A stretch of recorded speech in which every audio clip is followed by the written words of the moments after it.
धन्यवाद अध्यक्ष महोदय। हम सब जानते हैं कि आज हम कोरोना की वैश्विक महामारी से लड़ रहे हैं। हमारे देश में पहला केस 30 जनवरी को पाया गया था। आज 9 महीने बाद क्या परिस्थिति है? सरकार अपनी पीठ थपथपा रही है कि रिकवरी रेट अच्छा है, मॉर्टेलिटी रेट में कमी आई है। इसके लिए मैं सरकार का अभिनंदन करता हूं, लेकिन इन आंकड़ों के पीछे छुपकर हम इस सच्चाई से मुंह नहीं मोड़ सकते कि आज तक कोरोना की बीमारी की वजह से 90,000 देशवासियों ने अपनी जानें गंवाई है। 90,000 डेथ्स, और इसमें इनडायरेक्ट डेथ जैसे लॉकडाउन की वजह से सड़क पर चलते हुए माइग्रेंट लेबर्स की मौतें, कारोबार चौपट होने की वजह से परिवारों ने की हुई सामुदायिक खुदकुशियां, ऐसी मौतें शामिल नहीं है। और इसलिए आज ये देश की जनता सरकार से जवाब मांग रही है कि जब कोरोना अपने देश में हाथ पैर फैला रहा था, तब आप अमेरिकी राष्ट्राध्यक्ष के स्वागत में मशगूल थे। जब देश की सेहत संभालने के प्रयास जरूरी थे, तब आप राज्यों की सरकारें गिराने के प्रयास में लगे हुए थे, और इसका खामियाजा आज देश के हर आदमी को भुगतना पड़ रहा है। अगर दूरदृष्टि दिखाते हुए आपने उसी वक्त हर इंटरनेशनल ट्रैवलर का RT-PCR टेस्ट कराया होता, तो आज ये नौबत नहीं आती। और फिर आपने सरप्राइज इवेंट की तरह लॉकडाउन देश पर थोप दिया। लॉकडाउन लगाते वक्त ये नहीं सोचा कि इसे फेज्ड आउट मैनर में भी लॉकडाउन किया जा सकता है। ये नहीं सोचा कि मार्च के महीने में कोरोना का स्प्रेड सिर्फ शहरी इलाकों में था, ग्रामीण इलाकों में नहीं। और नहीं आपने लोगों को तैयारी करने का अवसर दिया, थोप दिया देशव्यापी लॉकडाउन।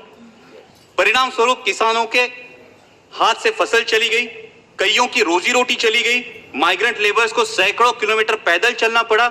लोगों ने बच्चों को बिस्कुट खिलाकर, पानी पिलाकर सुला दिया, लेकिन आप पर विश्वास रखकर उन्होंने उफ तक नहीं की। फिर आपने कहा तालियां बजाओ, हमने तालियां बजाई, थालियां पीटी, घंटानाद किया, शंख ध्वनि किए, दिए भी जलाए, हमने सब किया, आप पर विश्वास रखकर किया। और विश्वास यह था कि सरकार पूरी जिम्मेदारी से कोरोना की रोकथाम करेगी। आज भी oxygen bed, ventilator, ICU bed की उपलब्धि के आंकड़े जोर शोर से बताए जाते हैं अध्यक्ष महोदय, लेकिन वास्तविकता क्या है? आज देश के आम आदमी को हॉस्पिटल में बेड पाने के लिए, ऑक्सीजन बेड, वेंटिलेटर उपलब्ध कराने के लिए दर दर की ठोकरें खानी पड़ती है। कई अभागी देशवासी ऐसे हैं कि जिन्हें रास्ते पर दम तोड़ना पड़ा है। क्या देश ने आप पर विश्वास जताया था, उसका यही फल आपने देश को दिया है?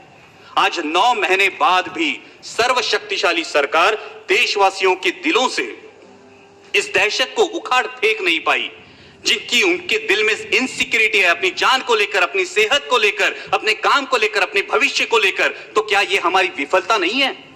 आज कोरोना की मृत्यु संख्या में देश विश्व में दूसरे पायदान पर है अध्यक्ष महोदया, और फास्टेस्ट ग्रोइंग केस लोड में हमने अमेरिका और ब्राजील को पीछे छोड़ के पहला पायदान प्राप्त कर लिया। क्या यह भूषणावह है हमारे लिए? मैं सदन के माध्यम से अध्यक्ष महोदया स्वास्थ्य मंत्री जी से पूछना चाहता हूं कि क्या देश कम्युनिटी ट्रांसमिशन की फेज में है या नहीं?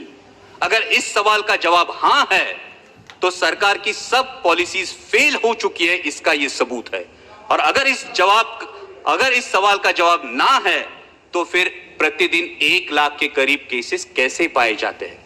अध्यक्ष महोदया, हमें यह सोचना चाहिए कि क्या हमें पॉलिसीज में बदलाव की आवश्यकता है।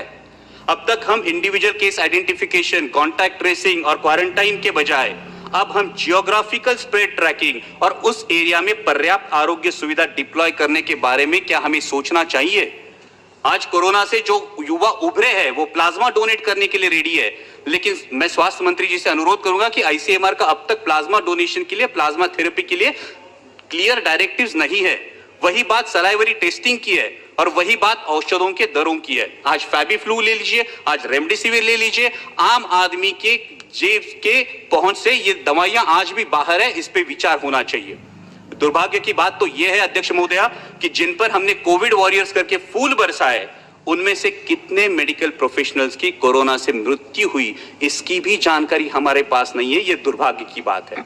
जब मैं ज्योग्राफिकल डिस्ट्रीब्यूशन की बात कर रहा हूं अध्यक्ष महोदया, तो मैं मेरे साथी सांसद फैजल जी का अभिनंदन करूंगा कि लक्षद्वीप में आज तक एक भी कोविड का केस पाया नहीं गया, इसलिए मैं अभिनंदन करूंगा।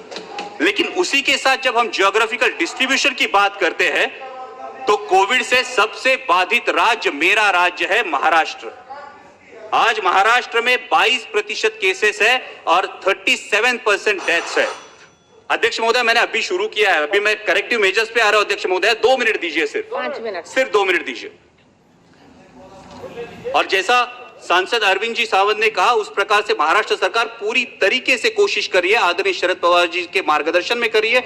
हमारे स्वास्थ्य मंत्री राजेश जी टोपे आए दिन फील्ड पर है, लेकिन WHO के अनुमान के अनुसार नवंबर दिसंबर में हालात और बिगड़ सकते हैं अध्यक्ष महोदया। और ऐसे में भारत सरकार ने 1 सितंबर से महाराष्ट्र सरकार की ventilators, PPE kits, testing kits, N95 mask, ये मदद पूरी तरह से रोक दी है। हमारे मराठी में कहावत है अध्यक्ष महोदया, आई जेऊ घाली ना आणि बाप भीक मागू देना। ऐसा बर्ताव केंद्र की सरकार महाराष्ट्र सरकार से साथ कर रही है। क्या महाराष्ट्र के रहवासी देशवासी नहीं है? क्या महाराष्ट्र के रहवासियों के प्रति केंद्र सरकार का कोई उत्तरदायित्व नहीं है? मैं इस सदन के माध्यम से मांग करता हूं कि अविलंब महाराष्ट्र सरकार को टेस्टिंग किट्स और अदर कंज्यूमेबल्स की मदद मुहैया की जाए और उसी के साथ अनइंटरप्टेड ऑक्सीजन सप्लाई के लिए महाराष्ट्र में ऑक्सीजन मैन्युफैक्चरिंग मेगा यूनिट के निर्माण के बारे में सोचा जाए। अध्यक्ष महोदय, जब हम कोविड की लड़ाई में रिसोर्सेस की बात करते हैं, उतना ही अहम है स्किल्ड मैन पावर। जैसे कि आरोग्य मंत्री, मैडम ये बहुत अहम मुद्दा है, देश के लिए बहुत अहम मुद्दा है कि जैसा कि आरोग्य मंत्री जी ने बताया, कोरोना का वैक्सीन आने में कुछ समय लगेगा, मालूम।